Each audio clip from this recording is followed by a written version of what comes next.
Wel, blwyddyn newydd a i ti Elfyn, 2025 wedi cyrraedd yn barod. Gys ti nadolig bach neis? Gys ti wyliau bach da?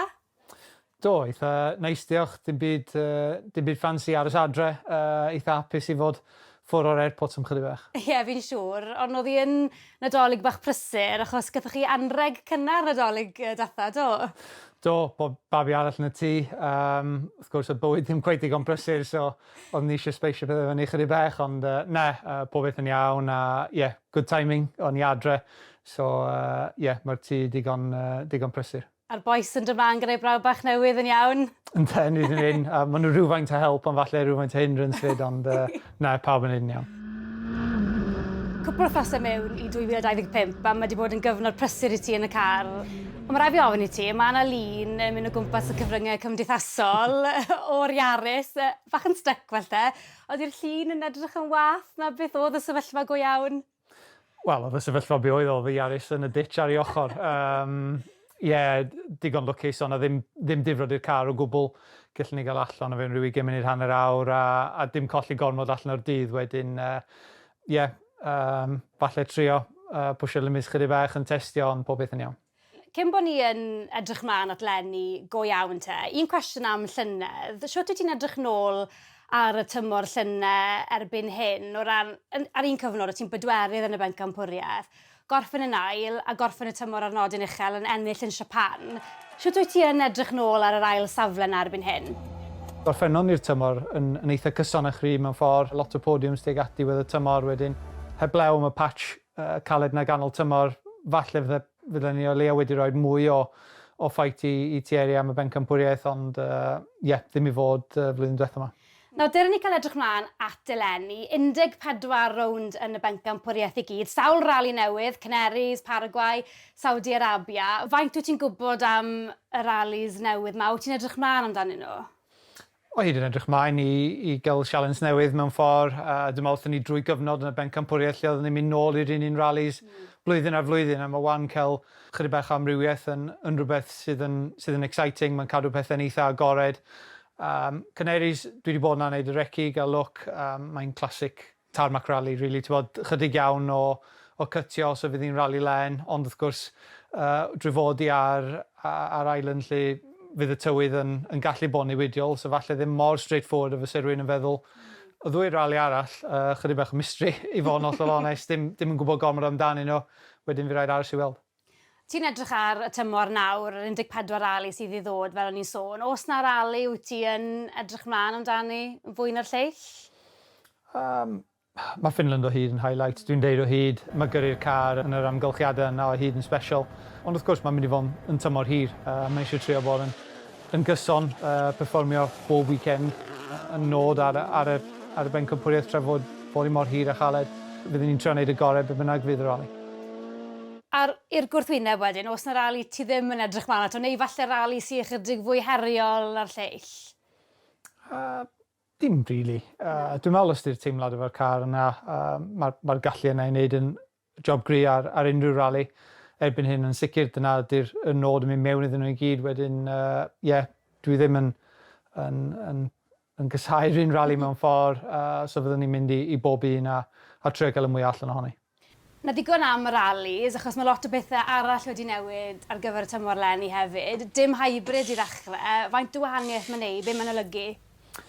Yndi, mae'r system hybrid allan o'r car yn gyfan gwbl, so mae'r batri a'r motor a bob peth allan, sydd yn golygu da ni'n colli 130 o horsepower allan o'r car pan mae'r system yna'n gweithio ar ei chryfa.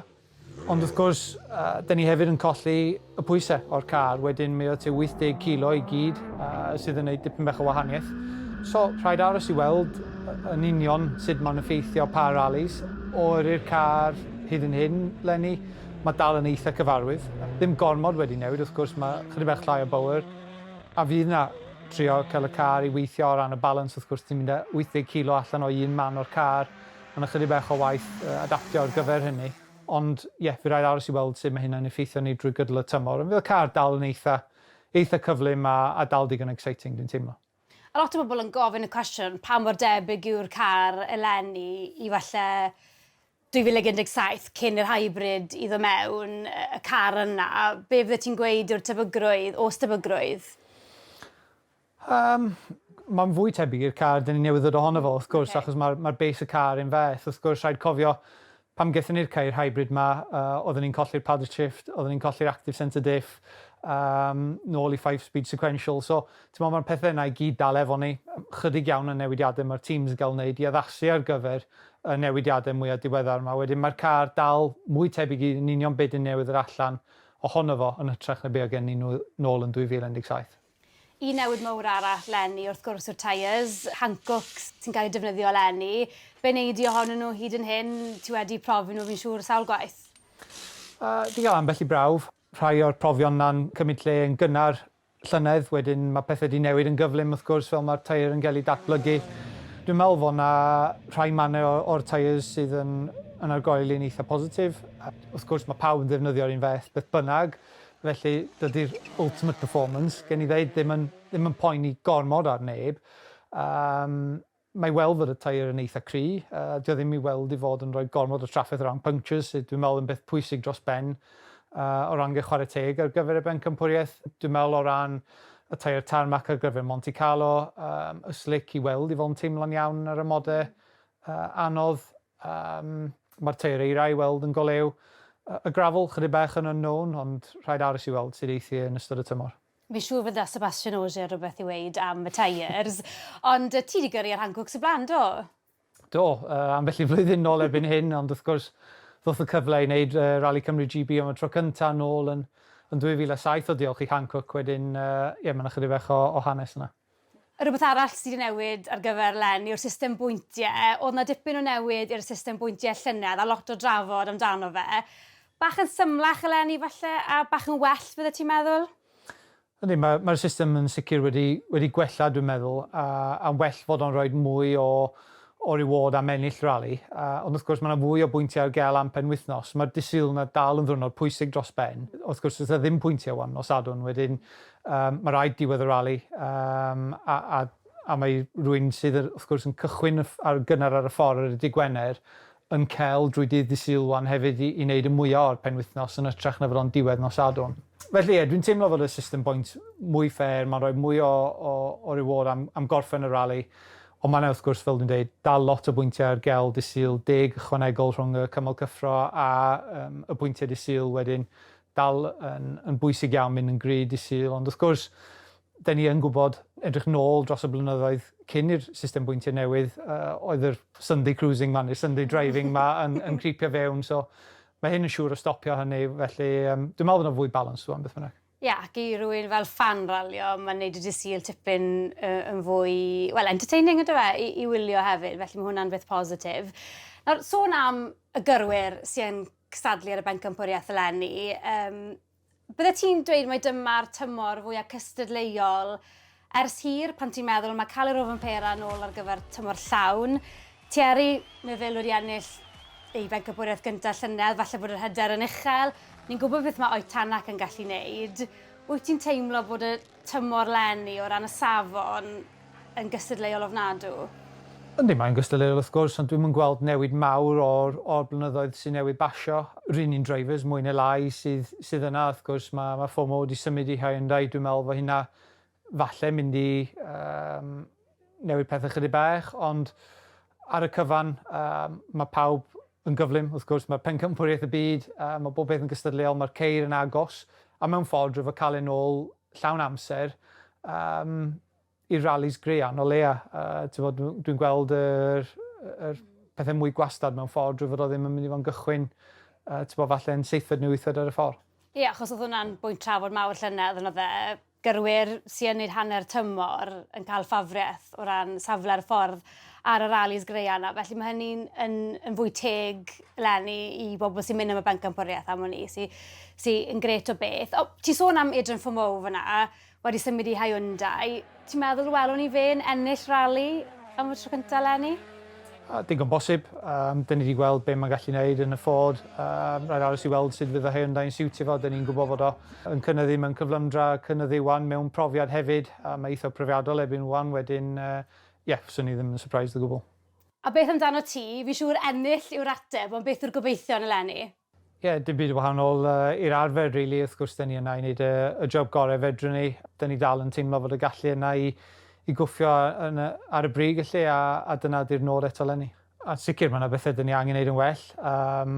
Dwi'n meddwl yn sicr ar y grean rallies fel Portugal, Sardinia, da ni angen gael teimlad gwell, angen wneud job gwell yn y rallies yna, o leia i fod mwy cyson a tuag at y ffrynt ynddyn nhw. A dwi'n meddwl os allwn ni sortio hynna, fydd pethau nôl fel oedden nhw'n y blynyddoedd cynt.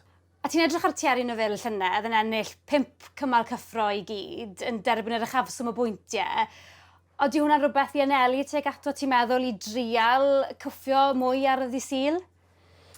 Ydy, mae hyd yn balans i ddreifer faint wyt ti'n mynd i risgio. Yn enwedig os ti'n mewn safle cry, wyt ti'n rhoi o'i gyd ar y lain am chydig chwanig o bwyntiau, ond ddaru ni weld drwy wneud jobbing gry ar y disil, pam ti'n edrych nôl ar y pwyntiau o leia, erbyn hanner ffordd drwy'r tymor.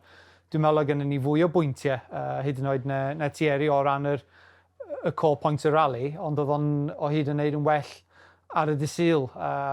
Wedyn mae o'n sicr yn ardal dyn ni angen bildio arno fo a gwella, ond wrth gwrs mae o'n balans rhwng llecho bob beth i ffwrdd a trio wneud y gorau o'r pwyntiau ar gel. Monte-Carlo, wrth gwrs, rownd gyntaf tymor fel yr arfer. Nawr, ti wedi gorffen yn ail yn drydydd yn bedwerydd. A'i lenni o'r flwyddyn, achos mae'n un o'r rallies na fi'n siŵr fydde ti wrth y fodd yn ennill.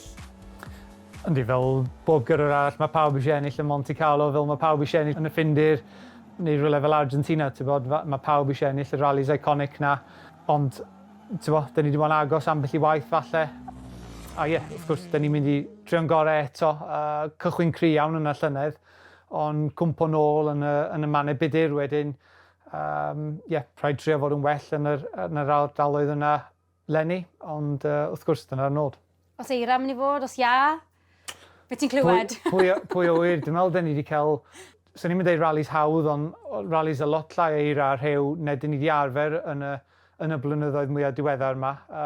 Wedyn falle, da ni'n diw am rally chydig bach mwy caled, mwy anodd.